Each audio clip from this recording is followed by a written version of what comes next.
এটা আমার নৈতিক অধিকারও নাই।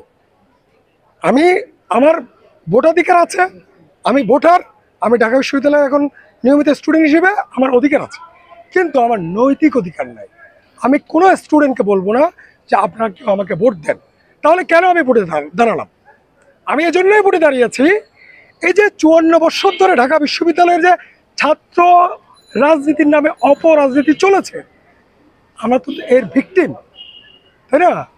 আমরা ছাত্রদেরকে পরামর্শ দিতে পারবো, উপদেশ দিতে পারবো, তো তাদেরকে এই যে এই অপরাজনীতি থেকে বের হওয়ার যে পথ পদ্ধতি কৌশল কি হতে পারে, আমার অভিজ্ঞতাকে কাজে লাগাতে পারবো, তাদেরকে আমি শেয়ার করতে পারবো। ঠিক আছে, এক। এবং ঢাকা বিশ্ববিদ্যালয়ের ছাত্র রাজনীতিতে গুণগত পরিবর্তনে, হ্যাঁ, আমি ছাত্রদের সহায়তা করতে পারবো। আমি একটা জিনিসকে চ্যালেঞ্জ করতে চাই, যে সেটা হচ্ছে ঢাকা বিশ্ববিদ্যালয়ের পরিবেশ পরিষদ 90-এর গণ আন্দোলনের পরে বা 71-এর পর থেকে এই পর্যন্ত ঢাকা বিশ্ববিদ্যালয়ে ছাত্র শিবির কার্যত নিষিদ্ধ ছিল। কেন নিষিদ্ধ ছিল? ঢাকা বিশ্ববিদ্যালয়ে 1971 সালে এই আমার ঢাকা বিশ্ববিদ্যালয়ের ছাত্র ছাত্রী ভাই বোনদেরকে হত্যা করেছে, গণহত্যা করেছে, আমার শিক্ষকদেরকে হত্যা করেছে, আমার ঢাকা বিশ্ববিদ্যালয়ের কর্মচারী কর্মকর্তাদের হত্যা করেছে, ঢাকা বিশ্ববিদ্যালয়ের বুদ্ধিজীবীদের হত্যা করেছে, সারা বাংলাদেশের বুদ্ধিজীবীদের হত্যা করেছে। এর নেতৃত্ব দিয়েছে ইসলামী ছাত্র শিবিরের পূর্ব সংগঠন ইসলামী ছাত্র সংঘ। এই ইসলামী ছাত্র সংঘ আলবদর বাহিনী গঠন করে। তাহলে এই যে আলবদর বাহিনী পরে আবার ছাত্র শিবির হয়ে যায় 1977 সালে, তাই না? এখন দেখেন ইসলামী ছাত্র শিবিরের প্রতিষ্ঠাতা কারা? যারা ছাত্র সংঘের নেতা ছিল, যারা ছাত্র সংঘের নেতা ছিল, ইসলামী ছাত্র সংঘের নেতা ছিল, তারাই হচ্ছে ছাত্র শিবিরের প্রতিষ্ঠাতা।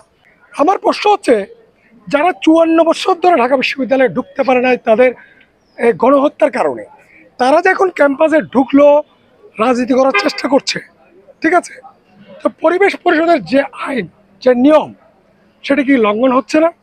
71-এর যুদ্ধ অপরাধের জন্য তারা কি ক্ষমা চেয়েছে? 71-এর যুদ্ধ অপরাধের জন্য, গণহত্যার জন্য, তাদের পূর্বপুরুষেরা যে গণহত্যা করেছিল, তাদের সংগঠন যে গণহত্যার নেতৃত্ব দিয়েছিল, ছাত্রসংঘ, আলবদর বাহিনী, জামাত ইসলামী, ঠিক আছে, ওরা যে গণহত্যা করেছে এর জন্য ছাত্র শিবিরকে ক্ষমা চেয়েছে। তাহলে একটা প্রশ্ন আসতে পারে, সেটা হচ্ছে যে ছাত্র শিবিরের ছেলেরা তো গণহত্যা করেনি এখনকার সময়কার, ঠিক আছে। হ্যাঁ, আমি ছাত্র শিবিরের ভাই বন্ধুদেরকে বলতে চাই, তোমরা গণহত্যা করোনি, তোমরা গণহত্যা করার সময় বয়স তোমাদের কিছুই ছিল, কিন্তু তোমরা যেই সংগঠন করো সেই সংগঠন ইসলামকে ওন করে না, ইসলামের নীতিকে ফলো করে না। কারণ ইসলামের নীতিতে গণহত্যা নিষিদ্ধ, নারীদের উপর অত্যাচার করা নিষিদ্ধ, নারীদের উপর দর্শন করা নিষিদ্ধ, তাই না? সেগুলো তো 71 হয়েছে। তাহলে তোমাদের পূর্বপুরুষরা যে গণহত্যা করেছে, সে তার দায় বর্তমান ছাত্র শিবির নিবে কেন? তাহলে কি করা যায়, যে আগের দায় স্বীকার করে ক্ষমা চেয়ে যে কোনো জায়গায় রাজনীতি করা যায়। যেহেতু তারা ক্ষমা চায়নি, যেহেতু যুদ্ধ অপরাধের জন্য ক্ষমা চায়নি, সেহেতু ঢাকা বিশ্ববিদ্যালয়ে তাদের রাজনীতি করা বা কোনো ক্যাম্পাসে তাদের রাজনীতি করা ঢাকা বিশ্ববিদ্যালয়ের